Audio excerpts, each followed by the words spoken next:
बिस्मिल्लाहिर्रहमानिर्रहीम अस्सलाम वालेकुम। कुछ दोस्त कह रहे ने कि उस्ताद दा अमन कॉन्फ्रेंस जी मैं अपनी पंजाबी नज़म पढ़ी है वो मैं बड़ी तेज़ पढ़ी है, तो वो तेज़ पढ़ने की वजह है कि मैनू मौका नहीं सन दे रहे।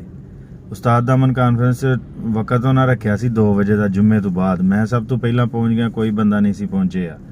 2 बजे का उन्होंने टाइम रखा सी ते 3:45 जलसा शुरू होया, मुशायरा शुरू होया। तो फिर बाबे आए ने जिन्हों ने अपनिया अचीवमेंट्स की साडा लफ्ज़ कि असीं आने अचीवमेंट्स उन्होंने अपनिया वो दसियां ने जिहड़ियां किसी नूं ही नहीं पता, लेकिन वो उन्होंने कोई 2 घंटे ज़ाया किए। कह लो कि 7 साढ़े 7 बजे तक शायर आंदे रहे। मैनू उन्होंने दावतनामा दिता सी जिहड़े ऑर्गेनाइजर सन ना इस मुशायरे दे, तो मैं तां गया सा, पर मैनू मौका नहीं सन दे रहे। मैं 2-4 बारी स्टेज ते गया, मैं जाके आख्या भाजी मैनू मौका दिओ। और जो स्टेज वाला जो नाल बंदा सी ऐनक वाला जो कंपेयर सी, वो आंदा मैनू 1000 रुपया दे ते तेनों मैं मौका दे देना।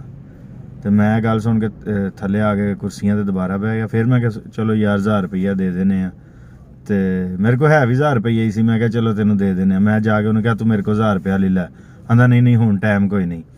मैं फिर जाके जो सदरे महफल सन पंजाबी के बड़े बड़े शायर साबर अली साबर साहब, उन्होंने जाके आख्या, मैं उस दिन मेरी सालगिरह भी सी 11 नवंबर नूं। मैं क्या सर मेरी सालगिरह तो मैं सब तो पहला तो आके बैठा, और मैनू इन्हां दावतनामा भी दिता सी, तो हुण है मैनू मौका नहीं दे रहे। उन्हें कहा यार इन्हां नूं मौका दिओ, क्योंकि मेरे तो बाद सिर्फ साबर अली साबर साहब रह गए सन, होर सारे शायर मुक गए हैं।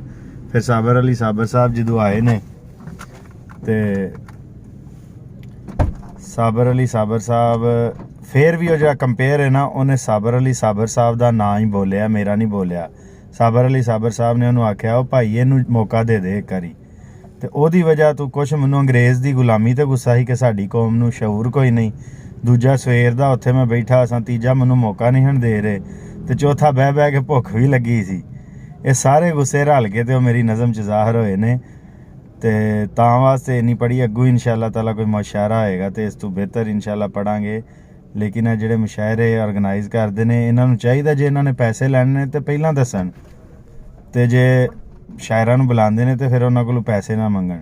ठीक है, अस्सलाम वालेकुम।